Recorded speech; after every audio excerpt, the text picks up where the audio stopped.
pagi jemaat yang dikasihi Tuhan, salam damai sejahtera. Kami Majelis Jemaat GKI Gresik dengan sukacita menyambut saudara-saudara dan mengucapkan selamat beribadah. Menginformasikan untuk jemaat atau jemaat simpatisan GKI Gresik yang beribadah secara onsite, mohon diperhatikan sebagai berikut.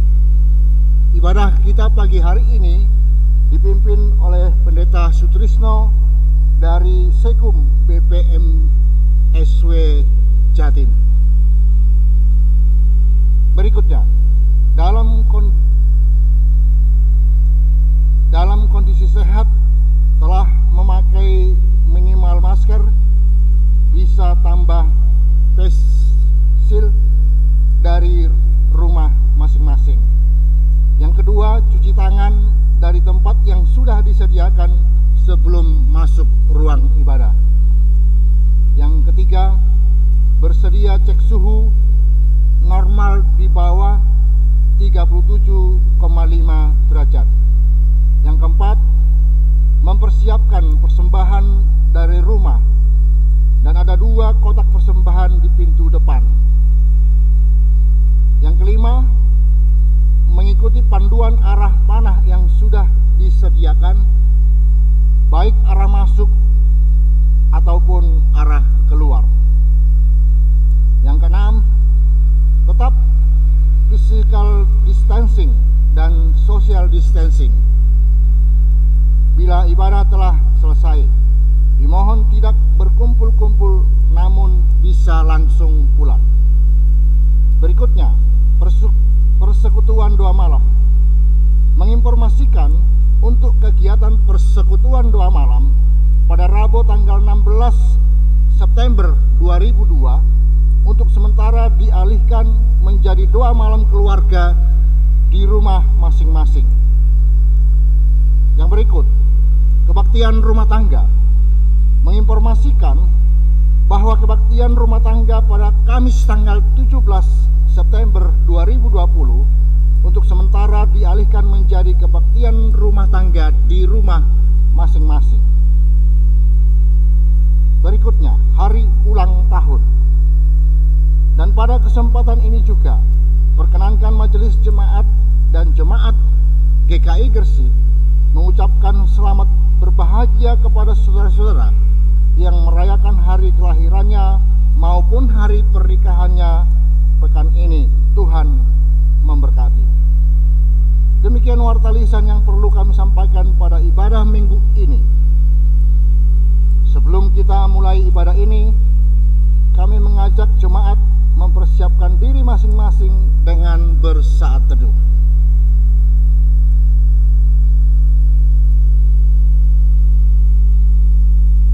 Jemaat yang terkasih dalam Tuhan Yesus Kristus, dengan sikap berdiri, marilah kita mulai ibadah minggu ini dengan menyanyikan pujian dari KJ 3 ayat pertama dan ayat ketiga.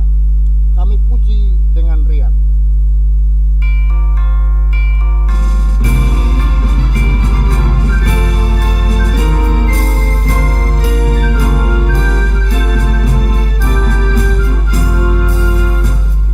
Kau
Tuhan bahwa kita boleh menikmati kasih setia Tuhan yang dilimpahkannya dalam kehidupan kita.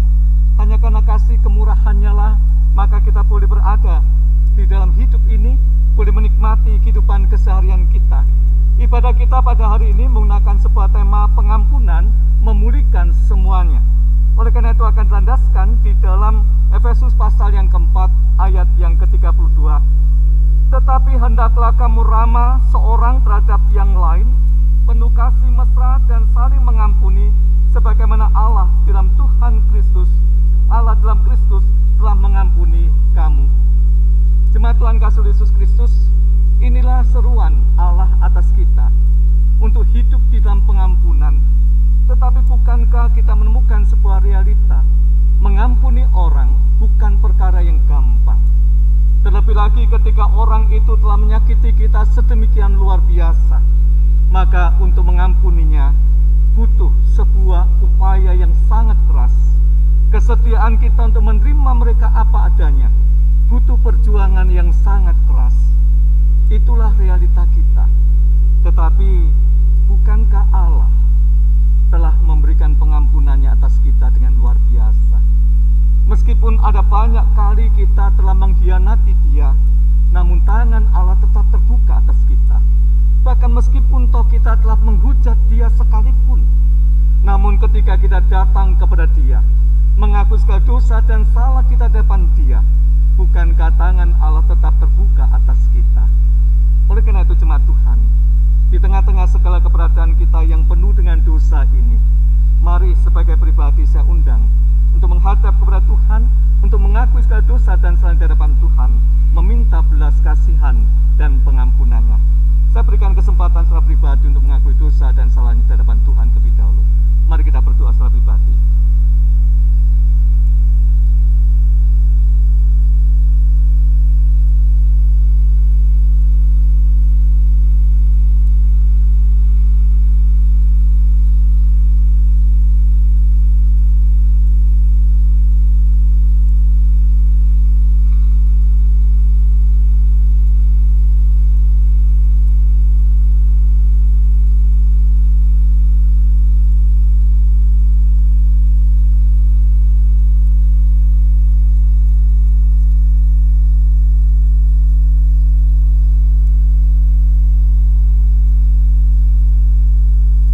Ya Allah yang penuh dengan belas kasihan, inilah pengakuan kami atas segala dosa dan salah kami. Kami sadar ya Tuhan, ada banyak kali melakukan dosa dalam perjalanan hidup kami. Oleh karena itu dalam sesal kami akui semua dosa dan salah kami ini, seraya memohon pengampunan-Mu. Kristus, ampunilah dosa dan salah kami ini. Amin. Mari umat Tuhan kita berdiri. Mari kita berdiri bersama-sama di tengah-tengah pengakuan dan penyesalan atas segala dosa dan salah kita. Yoel pasal yang kedua ayat yang ke-12 dan 13 menyatakan demikian. Tetapi sekarang juga, demikianlah firman Tuhan, berbaliklah kepadaku dengan segenap hatimu, dengan berpuasa, dengan menangis, dan dengan mengadu. Koyakkanlah hatimu dan jangan pakaianmu. Berbaliklah kepada Tuhan Allahmu, sebab Ia pengasih dan penyayang, panjang sabar dan berlimpah kasih setia, dan Ia menyesal karena hukumannya. Demikianlah berita anugerah dari Tuhan. Syukur kepada Allah. Amin.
secara pribadi, untuk meneguhkan iman kami, untuk menegur kami, dan sekaligus untuk membaharui kehidupan kami.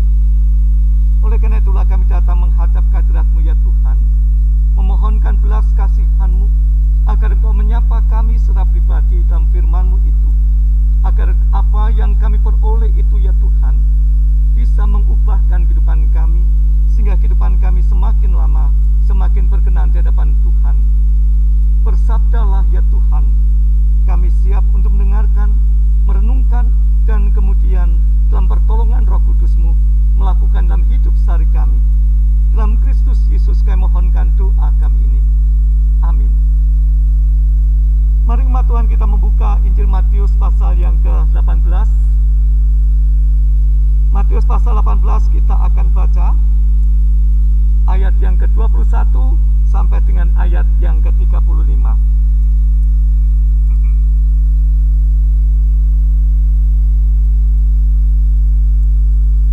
Matius 18 ayat 21 sampai dengan ayat yang ke-35. Demikian Injil Yesus Kristus menurut Matius pasal yang ke-18 ayat 21 sampai 35 dengan berikut perumpamaan tentang pengampunan. Kemudian datanglah Petrus dan berkata kepada Yesus, "Tuhan, sampai berapa kali aku harus mengampuni saudaraku jika ia berbuat dosa terhadap aku? Sampai 7 kali?" Yesus berkata kepadanya, "Bukan. Aku berkata kepadamu, bukan sampai 7 kali, melainkan sampai 70 kali 7 kali.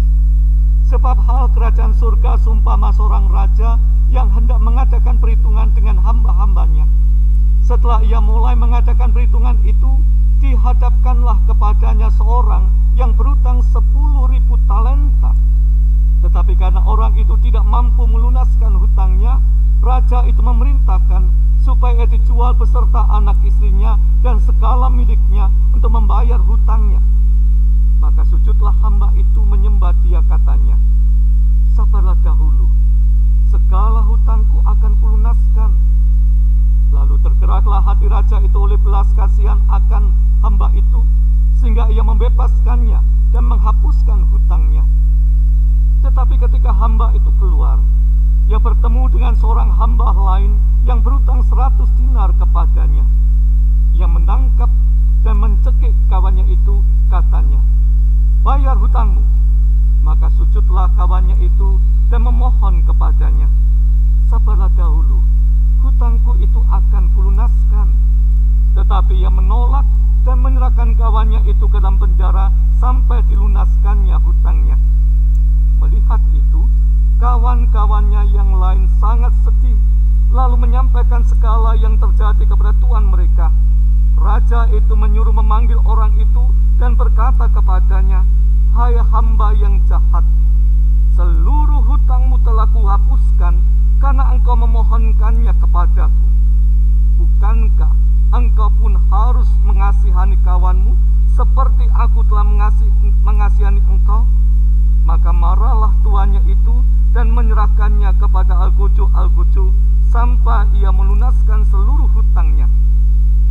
Maka Bapa-Ku yang di surga akan berbuat demikian juga terhadap kamu apabila kamu masing-masing tidak mengampuni saudaramu dengan segenap hatimu." Demikianlah Injil Yesus Kristus, berbahagia setiap kita boleh mendengarkan, merenungkan, dan melakukan dalam hidup sehari kita. Haleluya.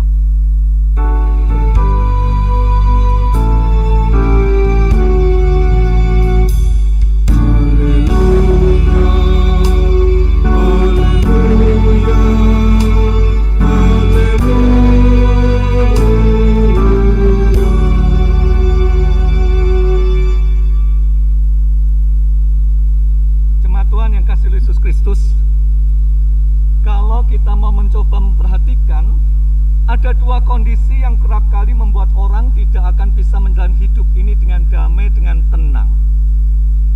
Yang pertama adalah ketika kita jatuh dalam sebuah dosa. Dan oleh karena itulah kita ingin meminta maaf, meminta ampun kepada orang yang terkait. orang yang telah kita lukai itu, dan orang itu adalah orang yang sangat kita kasihi.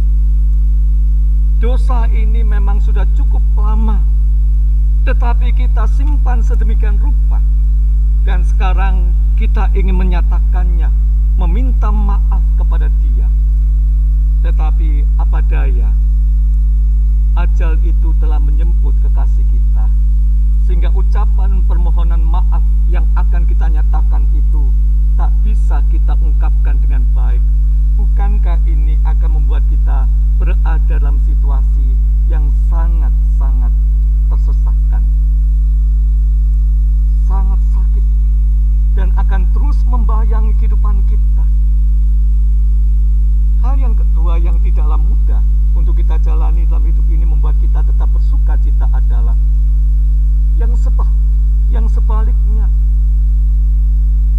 yaitu bahwa kita mendapatkan sebuah kondisi ada orang yang begitu menyakiti kita, yang telah menyengsarakan kita, dan kemudian dia datang kepada kita dan dia akan meminta maaf kepada kita.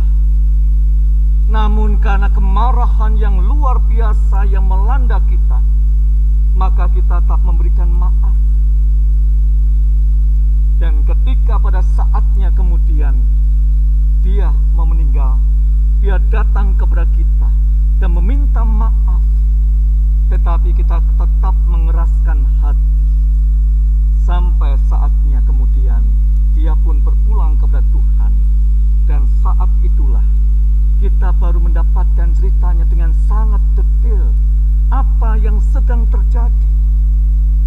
Bahwa semuanya itu terjadi, ya kita pandang begitu melukai kita, ternyata itu adalah bukan buah dia sendiri, tetapi itu semuanya dia kerjakan adalah justru ekspresi kasih dia kepada kita.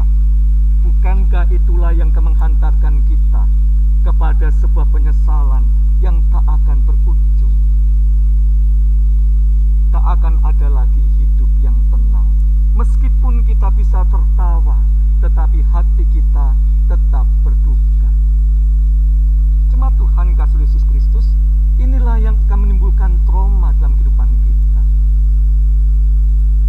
Ketika ada sebuah trauma dalam kehidupan kita, ketika ada sesuatu yang menyakiti kita, yang kita pendam sedemikian rupa, sadar ataukah tidak, saat tak pernah kita upayakan untuk dibereskan, akan mempengaruhi seluruh kehidupan kita.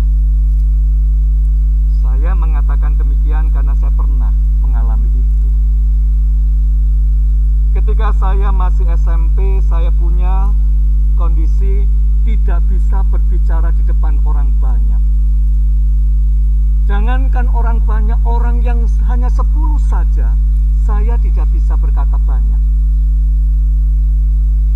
Saya juga punya kecenderungan tidak bisa bergaul dengan orang-orang yang saya anggap lebih, baik secara materi, baik secara fisik, baik secara kemampuan.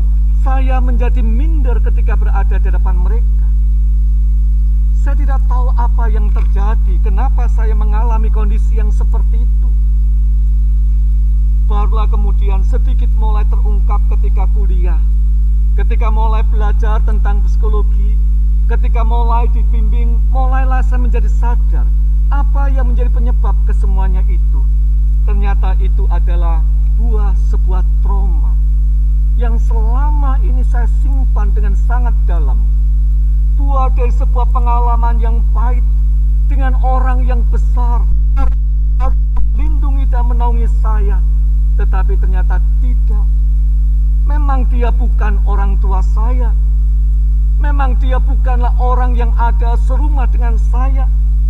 Tetapi orang yang saya hormati. Memang dia bukan seorang pendeta. Memang dia bukan seorang majelis jemaat. Memang dia bukan seorang aktivis gereja. Iya. Tetapi dia tetap adalah orang yang sangat dekat dengan saya. Dan itulah yang telah melakukan apa yang tidak benar. Saya yang tidak tahu apa-apa, malam-malam diajak karena waktu itu sedang rekreasi di Gunung Kawi, diajak untuk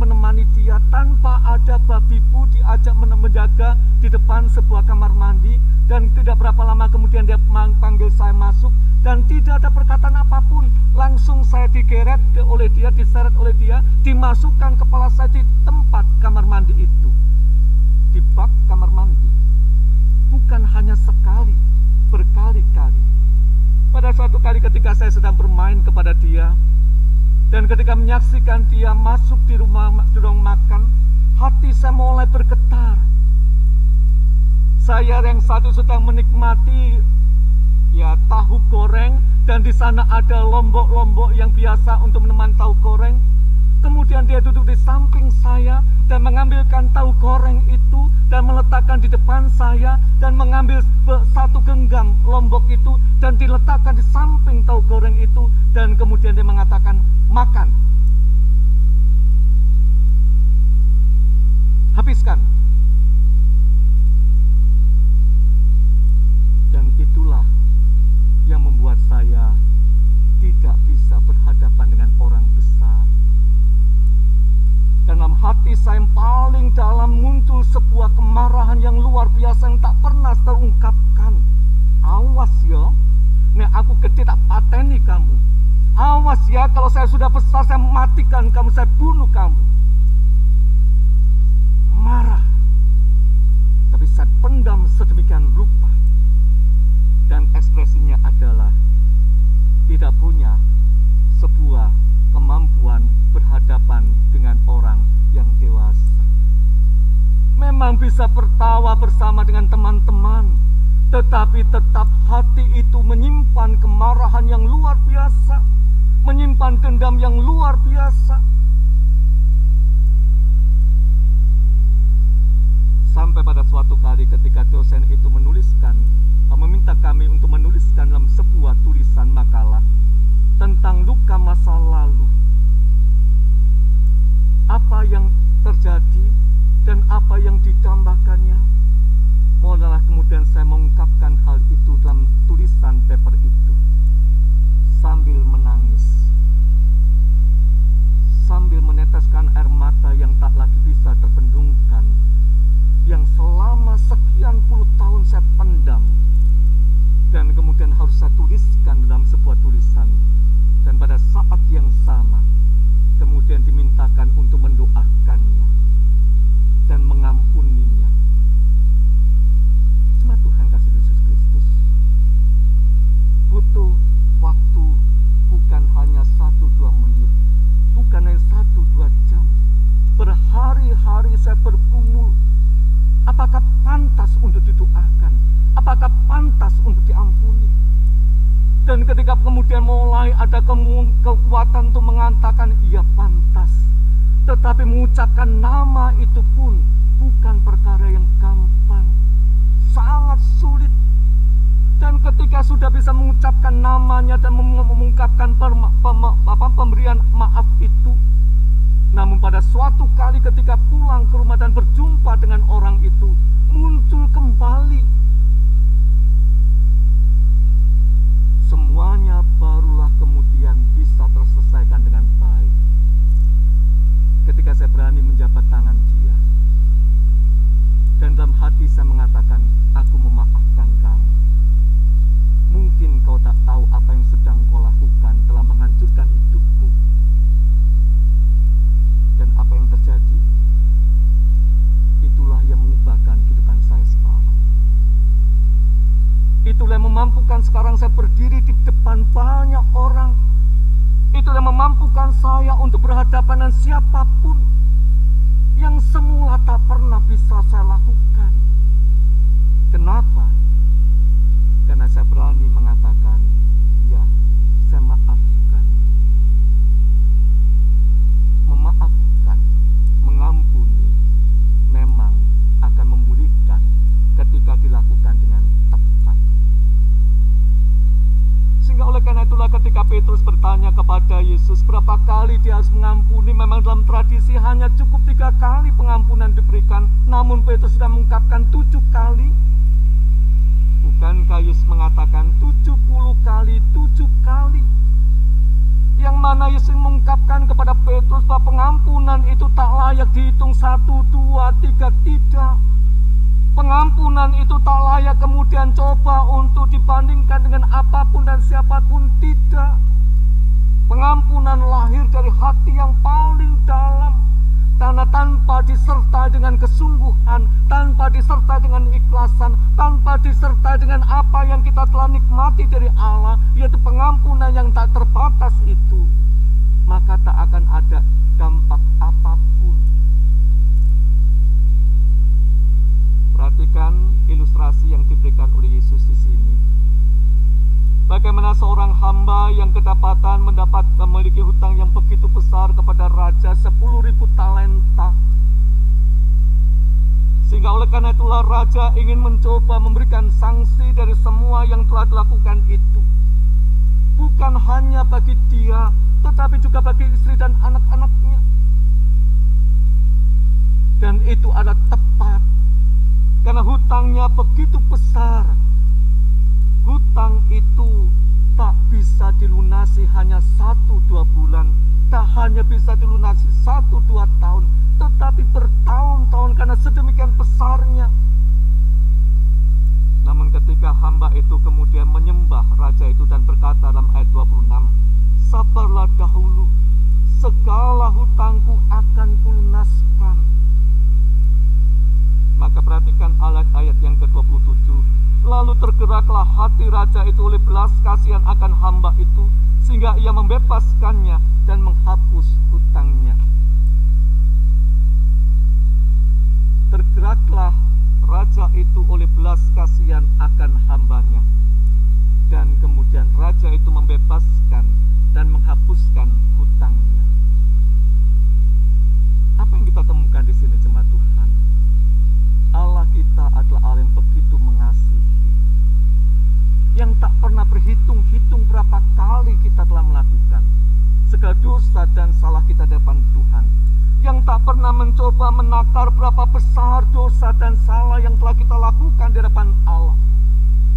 Namun ketika kita mau mengakui, menyesali, dan bertobat, maka di sana pengampunan Allah tetap berlaku atas kita.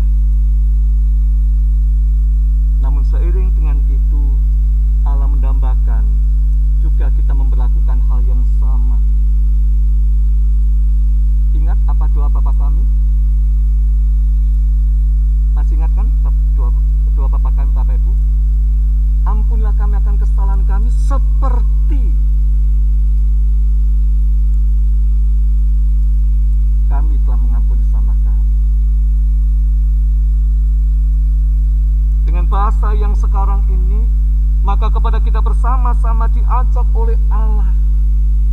Memang kita telah mendapatkan perlakuan banyak hal yang mendatangkan luka. Memang kita punya dasar yang sangat kuat untuk membalaskan luka itu. Memang kita punya dasar untuk melampiaskan kemarahan kita yang luar biasa itu. Iya, betul. Tetapi ingatlah, itu hanya akan menghancurkan, itu hanya akan membinasakan, dan itu hanya akan berhadapan dengan Allah yang penuh dengan cinta kasih, yang penuh dengan kehidupan itu. Itulah sebabnya jemaat Tuhan kasih Yesus Kristus, Allah menawarkan dalam relasi kita bersama yang pasti akan terjadi luka dan melukai, untuk dibangun di atas dasar pengampunan, supaya potensi yang sebenarnya membuat kita saling berhadapan dan saling berbenturan, saling menghancurkan satu dengan yang lain itu bisa diminimalkan dan dihapuskan oleh pengampunan itu sendiri, sehingga damai sejahtera itu ada, kehidupan itu pun menjadi sesuatu yang nyata. Itulah sebabnya GKI melandaskan kehidupannya dalam sebuah eklesiologi, yaitu cinta kehidupan. GKI membangun kehidupan menggerejanya adalah cinta kehidupan. Sehingga oleh karena itu ketika kita membangun relasi lintas iman, dibangun di atas dasar cinta kehidupan. Supaya relasi yang kerap kali membenturkan kita satu dengan yang lainnya itu kita bangun, kita kembangkan sedemikian rupa supaya tidak terjadi saling dibenturkan satu dengan yang lainnya. Kita boleh hidup berdampingan dengan damai.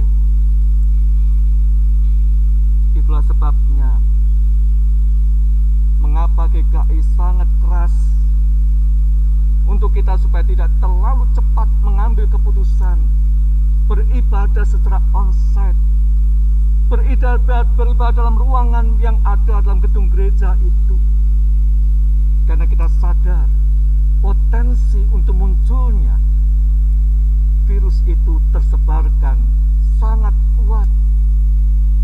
Sehingga oleh karena itu meskipun toh dihujat oleh berbagai orang, dicemooh oleh berbagai kelompok, kami tetap konsisten. Sebab kami menghidupi kehidupan menggereja kita dengan sebuah dasar eklesiologi adalah membangun hidup bersama dalam cinta kehidupan. Hal yang sama pun juga saya ungkapkan kepada Pak Gideon ketika minggu yang lalu bertanya kepada saya, mau tidak melayani? Pertanyaan pertama saya adalah, apakah memang Gresik sudah aman? Oh sudah.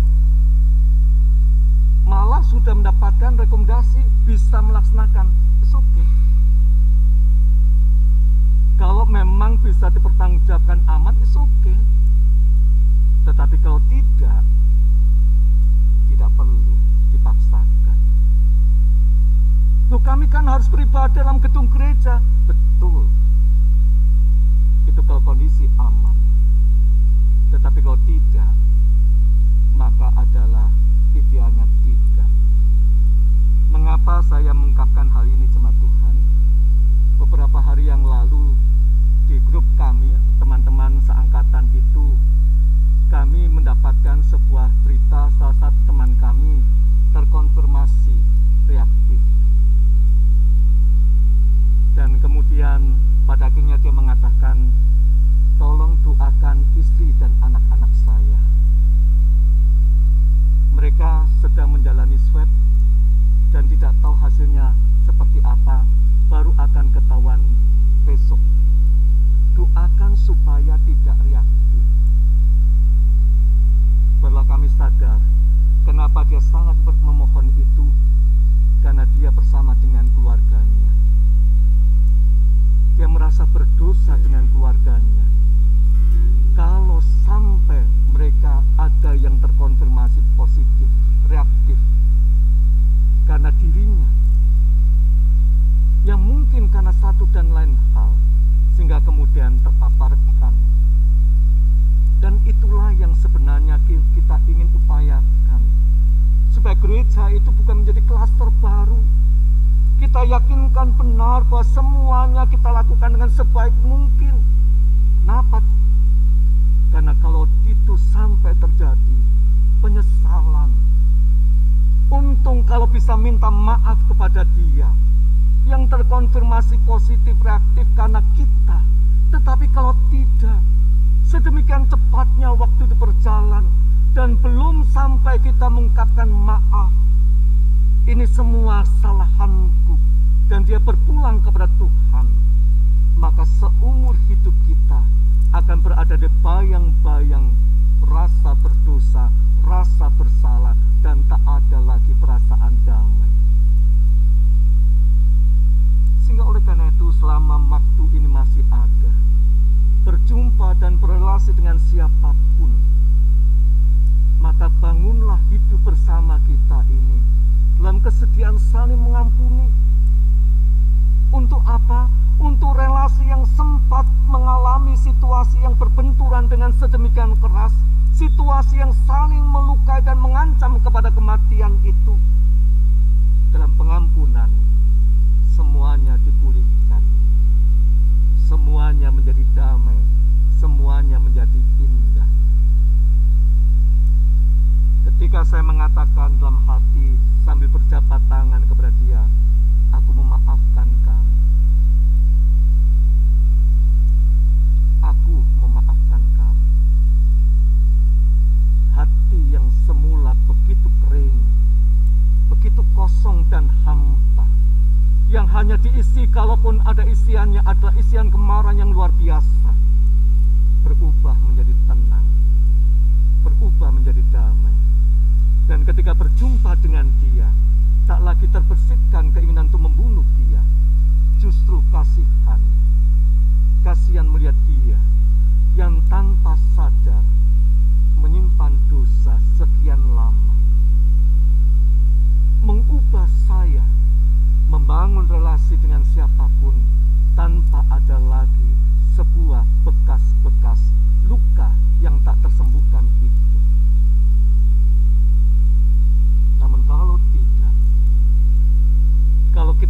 lagi mau membangun relasi dengan kasih dan pengampunan itu, maka ingatlah apa yang ada pada bagian akhir itu, yaitu pada ayat yang ke-32, 33 dan 34.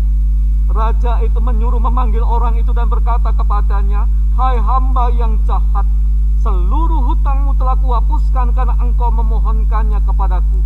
Bukankah engkau pun harus mengasihani kawanmu seperti aku telah mengasihani engkau?"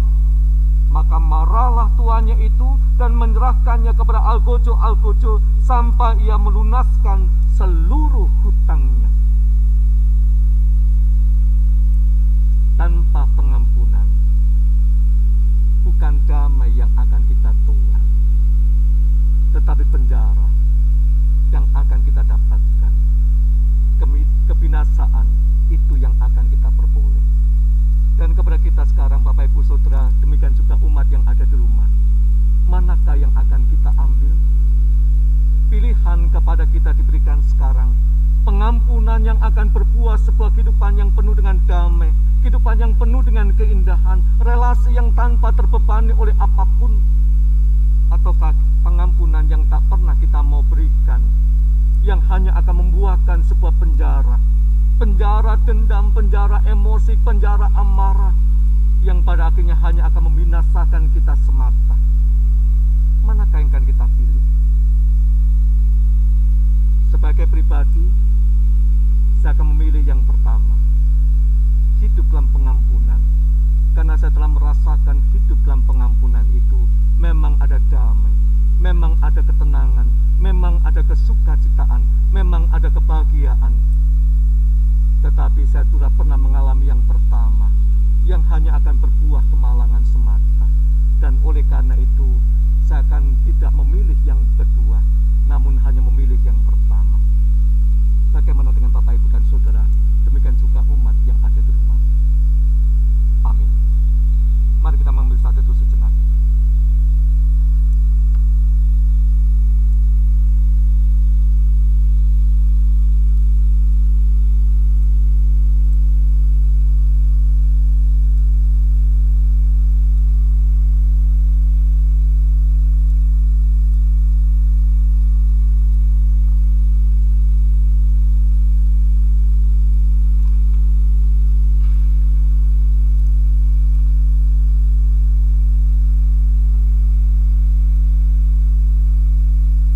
Ibu dimohon untuk berdiri.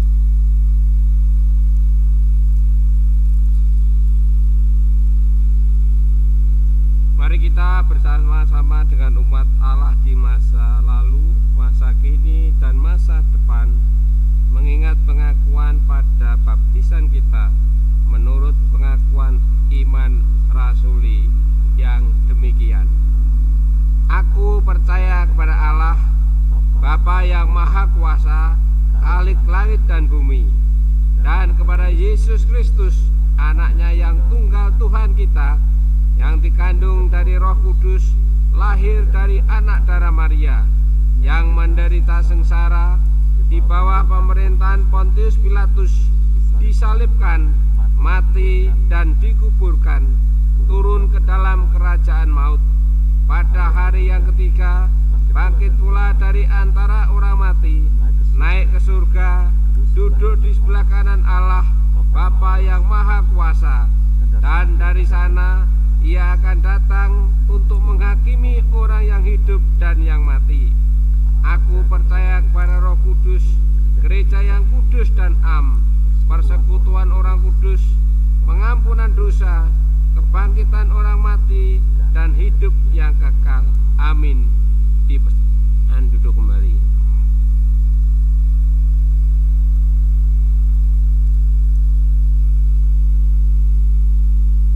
Mari umat Tuhan kita bersatu dalam doa untuk memanjatkan doa-doa syafaat kita kepada Tuhan.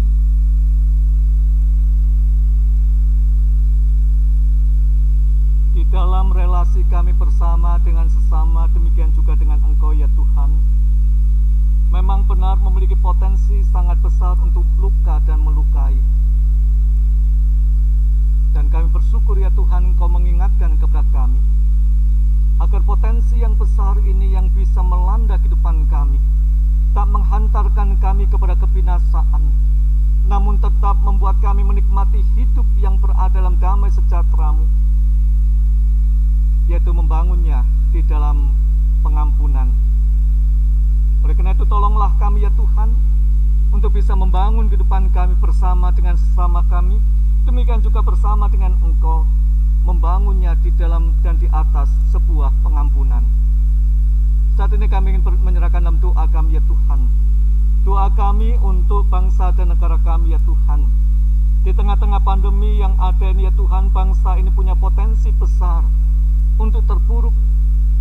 Oleh karena itulah ya Tuhan, kami mohonkan belas kasihan-Mu agar potensi besar itu bisa tertangan dengan baik, sehingga bangsa ini tidak menuju kepada jurang kehancuran, namun justru melalui kondisi yang begitu berat ini, bangsa ini membangun kebersamaan dan keutuhannya dengan baik, dan bahkan memakai kondisi yang ada ini sebagai momen untuk membangun bangsa ini dengan jauh lebih baik lagi. Oleh karena itulah ya Tuhan, kami berdoa untuk para pemimpin bangsa kami, mampukanlah mereka untuk bekerja dengan baik. Kami juga berdoa ya Tuhan untuk proses pemilu yang ada di daerah-daerah ya Tuhan, termasuk di Kabupaten Gresik ini. Tuhan, dalam masa-masa yang seperti ini rawan sekali terjadinya penularan ya Tuhan. Oleh karena itu setiap calon yang mencalonkan diri, maka mampukanlah mereka bersama dengan tim suksesnya untuk memiliki hikmat, agar apapun yang mereka kerjakan, apapun yang mereka putuskan untuk mereka laksanakan dalam upaya untuk sosialisasi, dapat terlaksana dengan baik tanpa menimbulkan penyebaran virus yang ada itu kepada banyak orang. Kami juga berdoa ya Tuhan untuk mereka-mereka yang bekerja dalam dunia kesehatan, mereka-mereka yang sangat rawan untuk terpaparkan COVID-19 ini ya Tuhan. Tuhan, ada cukup banyak orang yang sekarang ini berada dalam kondisi positif, reaktif, karena mereka harus melakukan tugas pelayan mereka. Oleh karena itulah ya Tuhan, jagalah mereka. Engkau berikan pada mereka penghiburan, kekuatan, dan semangat untuk bisa menghadapi kondisi yang tak baik ini dengan baik, sehingga mereka bisa melawan sakit penyakit itu dalam pertolongan dan kemurahan-Mu semata. Kami serahkan juga keluarga yang kerap kali harus ditinggalkan, keluarga yang kerap kali harus berada dalam situasi yang tidak nyaman karena was-was senantiasa. Tuhan, kiranya Engkau juga boleh memberikan kekuatan kepada keluarga untuk mampu terus mendukung, tetapi juga sekaligus mampu terus menjaga diri dengan baik. Kami serahkan juga dalam doa kami ya Tuhan, untuk kehidupan gereja-Mu, terutama untuk jemaat-Mu di GKI Gresik ini. Bapak bilang Kau boleh berkati kehidupan berjemaat ini ya Tuhan. Memang ada banyak sekali perubahan yang terjadi, tetapi mampukanlah kami untuk tetap sehati melayani Engkau melalui segala sesuatu yang bisa kami kerjakan ini. Dan bilang Kau boleh berkati ya Tuhan, sehingga kerinduan kami, umat terawat dengan baik imannya, tetap terjaga dengan baik. Kami serahkan setiap kami pribadi lepas pribadi ya Tuhan. Jagalah kami ya Tuhan, karena kami tidak tahu berhadapan dengan siapa. Jagalah kami ya Tuhan, agar kesehatan kami boleh tetap terjaga dengan baik. Jagalah kami ya Tuhan, agar kami boleh tetap menikmati kasih kemurahan-Mu, tetap menempatkan Engkau sebagai satu-satunya Allah dalam kehidupan kami. Setiap orang yang terlibat dalam ibadah ini, jagalah mereka ya Tuhan, sehingga mereka boleh melayani Engkau dengan penuh sukacita, dan mereka boleh menikmati belas kasihan-Mu yang luar biasa itu. Doa kami jauh daripada sempurna ya Tuhan. Oleh karena itu kami serahkan rangkaian doa syafaat kami ini hanya dalam satu nama, yaitu Tuhan kami Yesus Kristus, Allah kami yang berkuasa, yang pernah mengajarkan doa demikian kepada kami.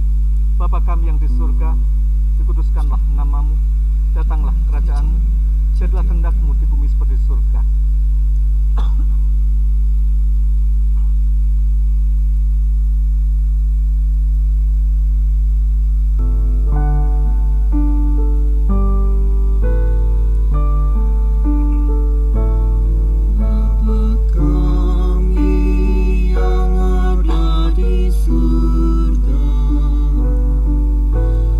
Dikuduskanlah nama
Kami Majelis Jemaat GKI Gresik dan Jemaat GKI Gresik mengucapkan terima kasih kepada Pendeta Sutrisno dari Sekum BBS Anwil atas pelayanannya pagi hari ini. Tuhan memberkati.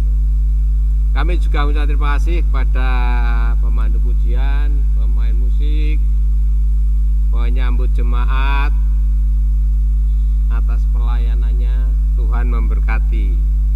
Dan kepada jemaat yang sudah hadir, Tuhan memberkati Bapak Ibu Saudara. Terlebih khusus pagi ini kami mengucapkan terima kasih kepada tim multimedia yang Bapak tahu bahwa mulai pagi hari ini tim multimedia sudah bisa menyiarkan langsung.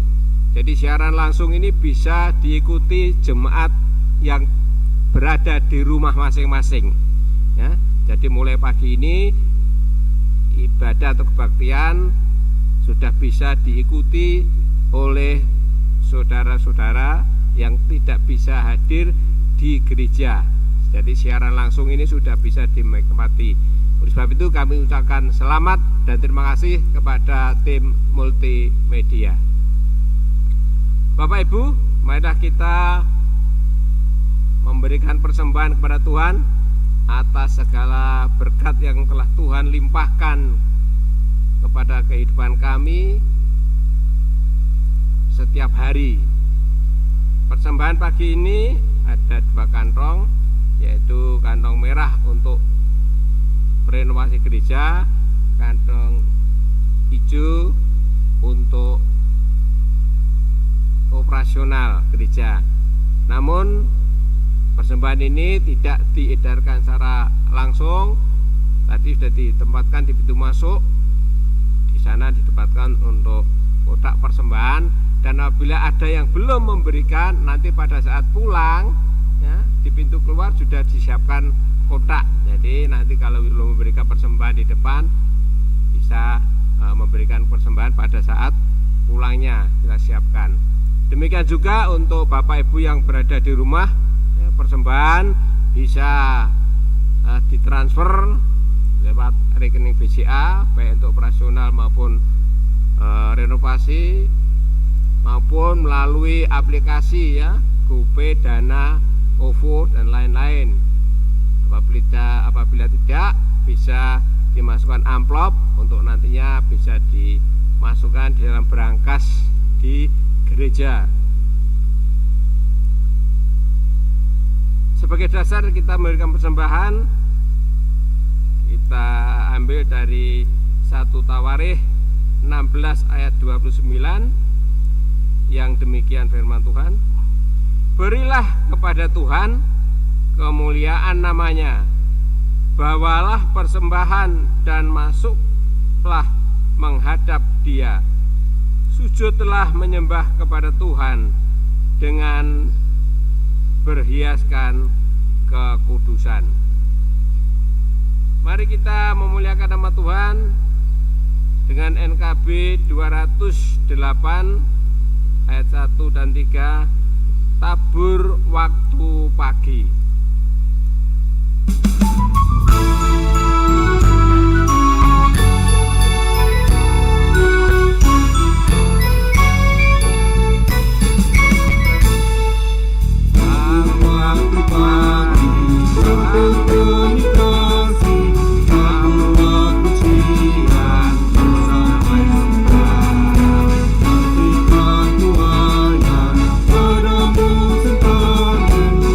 Kau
Bapa kami yang bertata di kerajaan surga yang mulia, kami mengucap syukur dan terima kasih ya Tuhan atas berkat-berkat yang selalu Tuhan limpahkan di dalam kehidupan kami.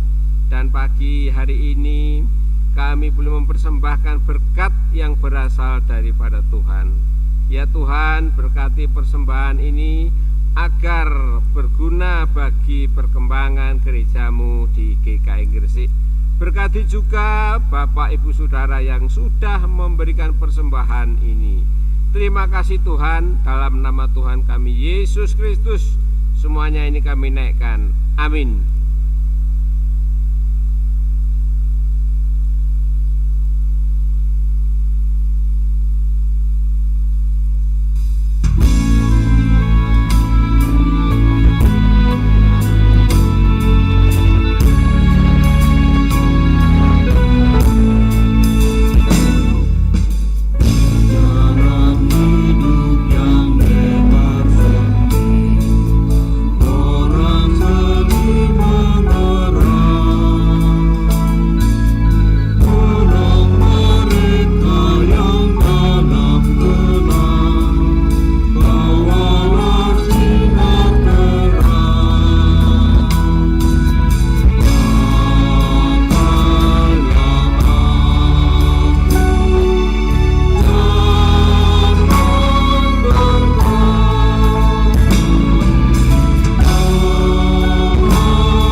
kita membangun kehidupan ini di atas dasar pengampunan, sehingga hidup bersama kita senantiasa kita nikmati dalam damai sejahtera Allah, sebagaimana yang Allah dambakan untuk menjadi bagian dalam kehidupan kita. Oleh karena itu, arahkanlah hatimu kepada Tuhan. Kami mengarahkan hati kami kepada Tuhan. Jadilah saksi Kristus. Syukur kepada Allah. Terpujilah Tuhan kini dan selamanya. Dan sekarang terimalah berkat dari Tuhan. Allah sang sumber pengharapan memenuhi saudara dengan segala sukacita dan damai sejahtera dalam iman saudara, supaya oleh kekuatan Roh Kudus saudara berlimpah-limpah dalam pengharapan kini sampai selama-lamanya. Amin.